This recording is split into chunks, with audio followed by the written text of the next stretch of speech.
how many gifts you really have versus how many skills you actually have. Welcome to another session of Strategies for Creatives, and today we are talking about multi-talented individuals, how to pick a niche. Let's brainstorm.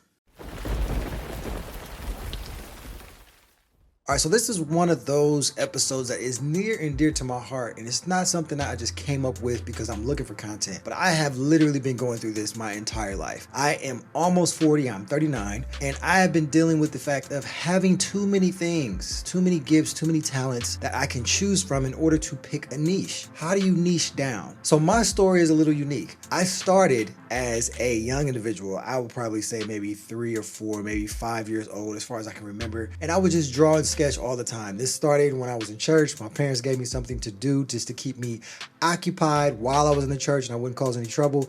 And I stuck with drawing my entire life. I'm very good and very skilled with the pencil. I then found other medias and started broadening my perspective within painting, within design, and it moved on to in digital environments. So I started doing graphic design, I started doing logos. Then I got into three-dimensional products and I started doing product design and packaging design, video and photography and audio sound and editing. And it just kept growing and growing and growing. The difficult side with that is, what is a gift and what is a skill?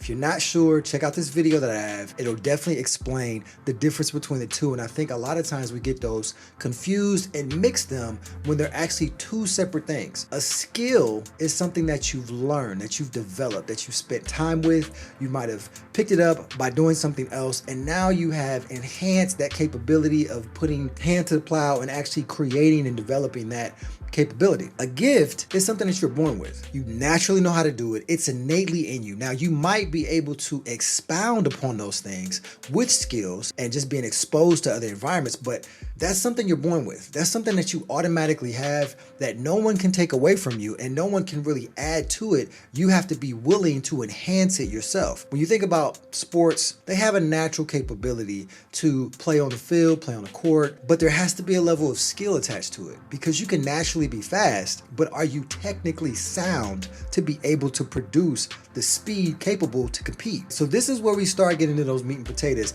and start looking at how many gifts you really have versus how many skills you actually have. So with this whole niche down situation, and everyone's talking about it because everyone, to be honest, I think is running to get the bag, as well they should, because they want to expound and monetize what is innately in them and what they're really good at. In order to monetize your gifts, you have to know what they are. So you have to figure out what is the skill versus what are the gifts. In the creative world, you can be multifaceted in skills because you have one specific gift. Now, I'll give you an example of myself, drawing. But then I was able to expound upon that because I saw a need or something else that I required in order to do a better job. So from graphic design, I realized that I also needed to be good on the computer. I needed to learn Adobe. I needed to understand business skills and acumen in order to do business well. So I had to understand sales. I had to understand putting documents together. I had to understand finances. So these were all things that I learned, which were skills that developed the capability to do business well. My gift was to be able to interpret. I was able to transition my interpretation of what people said and actually put it on paper or put it on a computer because I heard what they were saying. I was notating that information. And because how I work, I was able to pick up on certain things that were specific about what they needed in order to give them what they desired. So my real skill, most people thought was drawing. It really wasn't. It was actually the interpretation of the information, and I was able to utilize my hands in order to complete the task, fulfill the idea and the concept that was brought to me. So how do you niche down all of those things, all of those skills, or all of those real gifts? How do you niche down and figure out what they really are? I'm going to talk about 3 different areas that are specific in business on how they niche down based on a very broad perspective when an individual came into contact with either product or their service. The first one is Cheesecake Factory. I chose Cheesecake Factory. It's a little hot topic when it comes to dating, but that was the first one that I thought of when it came to a very broad perspective, specifically about their menu. Their menu is very broad. But if you look at their name alone, it is Cheesecake Factory, not cheesecake and stuff or cheesecake and other products or cheesecake and other items on the menu. They capitalized on the ability to have a broad perspective in order to sell you the crescendo of the entire menu experience. which was the dessert. How did they get you in the building rather than just allowing you to come in for cheesecake? They decided to go broad. Now, are they still niche? You can say they are, but they definitely expounded on the capabilities to serve other individuals in other areas as far as the menu is concerned, breakfast, lunch, dinner, etc. But they're really still cheesecake, because if you look at their sales, if you look at what they produce, cheesecake is one of the largest things that they actually are known for, and they're able to capitalize on that because it's still a part of their original brand. That is very specific when you're trying to niche down. Are you brand specific,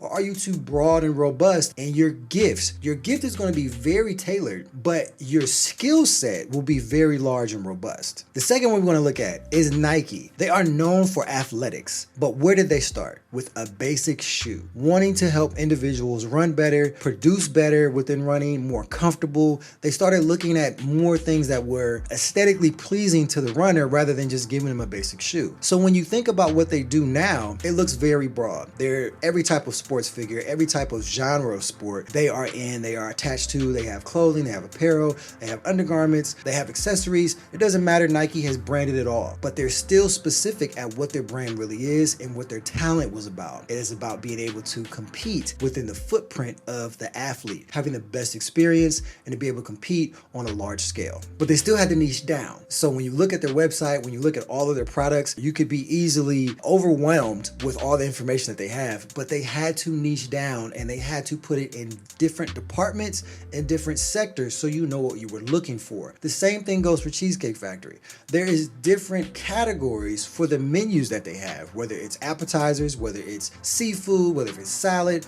This is something that is unique to a lot of products that have a robust amount of items that they want to pitch or sell to the end user. So how did they niche down? They had to put them in categories. If you do not have categories for what you're doing, you will easily lose your brand among so many other individuals. When you look at Nike and you look at Cheesecake Factory, their brand are still brand specific. They did not change the concept. They're still focused on who they're selling to rather than just trying to sell to everybody. And the last one I want to look at is Apple. That's one of my favorites. A lot of people have their own speculations about Steve Jobs and how he kind of went about things. But one thing that I appreciate, not just with him, but also with Wozniak and how they built up this organization, Apple only has a handful of products. They were very specific when they came out the gate. It started with a computer, started with a mouse, a keyboard. It was very basic items that they wanted to capitalize on. The Apple is significant to their brand because it deals with what they were known for, the core processor. That was the significance that set them apart from all the other Dell, PCs, Linux. The one thing that Apple did also was they only sell high ticket items. They did not have all these small luxury items. They did have accessories, but they did not try to compete to hit other individuals that did not desire to be a part of the product or wanted that type of product. They wanted to weed them out from the beginning. Then they also had the iPhone, not to mention Apple Music. They were very brand specific about the product and who they were targeting. So it was for users that desired something that was more grandiose in design, functionality, aesthetics, and more of an environment for the user rather than a basic place for day-to-day operations, which is usually PCs. So when you look at these three different business models from Cheesecake Factory, from Nike, and from Apple, they all stay on brand. They all have a ton of products. They still niche down. They still focus on what's required and what's necessary. And they don't try to broadly hit everybody with everything. They're still very niche specific. So how does that affect you as a creative individual being multi-talented? Figure out what your core product is, meaning your core talent, and then you have to compartmentalize all of your skills. Your skills will not be something that overarches your talent. It's supposed to support the talent. No different from Nike with shoes being supported by all the additional products, whether it's swimwear, whether it's jackets, whether it's socks. It doesn't trump their initial product. So when you think about that, how are you packaging your talents, gifts, and abilities to other individuals? Are you starting with your skills first? Are you starting with your talents first? Are you starting with your gifts first? That makes a big difference because then you can get lost. I have dealt with that all my life. Sometimes I will start with my skills and then they'll be like, wow, you have all these different capabilities and talents.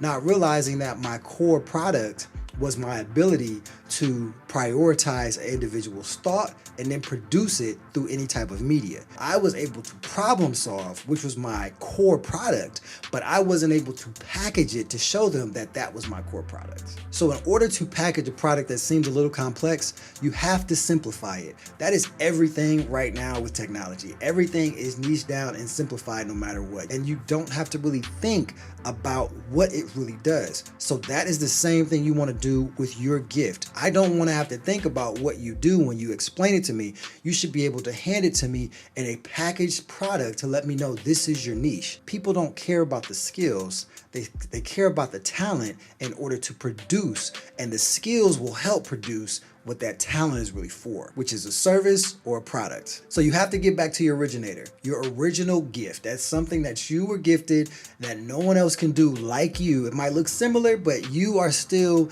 the item that differentiates from everybody else. So here's a few things that help you sort through how to get to that niche core gifting that was given to you by God and God alone. The first thing, don't be confused by passion and by purpose. Not everything you do is going to feel good or be good to you in that moment of developing and building. The passion can sometimes be the skill that you develop over time, or that thing that really grabs your eye and you kind of deviate and follow that thing for a little bit. But your gifting will not always be what you're passionate about initially. And number two, know yourself. That means spend time with yourself. What do you really want to do? What have you done over time? How do you go about things? Are you jovial about them? Are you enjoying them? What skills have you developed over time? I took this personality quiz that I think might help you guys as well. It's called 16personalities.com. It's a free quiz so you can figure out your personality type, and that's one small piece to what will be a larger scale of figuring out who you are and really knowing yourself. Number three is list what your gifts are. These should be two separate lists, and they should not look the same. So one is going to be gifts and one is going to be skills. If you have more gifts than skills, that's okay. If you have more skills than gifts, that is okay. But you want to get down to the weeds of this, and then that's going to bring us to the fourth thing, which is prioritize these gifts from naturally gifted to learned over time. Learned over time is your skills. Naturally gifted are the things that you are innately capable of doing. So remember that as you're taking this and going through this list. Number five, which gifts solve a need? So this is going to get you niche down. So now we're getting closer to the niche of what you're capable of doing and how your gift can support and benefit not just yourself, but other individuals. Number six, which gift will make someone more efficient? These next ones are going to help you not just niche down, but figure out where you're capable of not just supporting yourself through just working a job, but you might be able to create a business, some type of entrepreneurial goal, or even some type of connectivity with other individuals and figure out how to make this thing really work rather than, oh, I really like to do it. This is where most people do really well, is by solving problems based on the capabilities that are given from your gifts to support someone else. Number seven, which gift will produce a result for a person limiting their amount of effort? So this again helps them solve a problem, but now it's a time frame. You're helping them solve the problem, so it reduces their amount of effort and efficiency, and it makes it even more robust for that individual to choose that product or choose that reason of why your gift can support them. Number eight, which gift requires the least amount of effort? So still we're talking about efficiency and we're talking about supporting and someone else benefiting from your gift. Number nine, which gift gives that person the greatest amount of effort? So now you're being able to give them more out of the product rather than just being efficient alone, but it's actually producing for them. And then the last one is, which gift gives you the most excitement when someone else either talks about it, uses it, or interacts with it? So now there's fulfillment in what you're doing. This is where the fulfillment happens. This is where you know the gift is actually more than just a skill, but it's something that you really enjoy because you're getting excited. One thing that gets me excited is helping other individuals like yourself figure out their paths, figure out what's next on their schedule, figuring out their business, products, and processes, maximizing their business and maximizing their capabilities so they're more efficient. Think about those areas, those top 10 items that will help you figure out how to niche down and how that item will help you monetize your gift in the long run. Hope you enjoyed this video. Like, subscribe, leave me a comment below. I would love to chat with you guys and hear how you are niching down. And if you have figured it out, great, share the comment. If you haven't figured it out, shoot me a comment. I would love to brainstorm to figure out how you can niche down and be a multifaceted, multi-gifted individual and actually have a specific niche that you can help somebody with. Peace.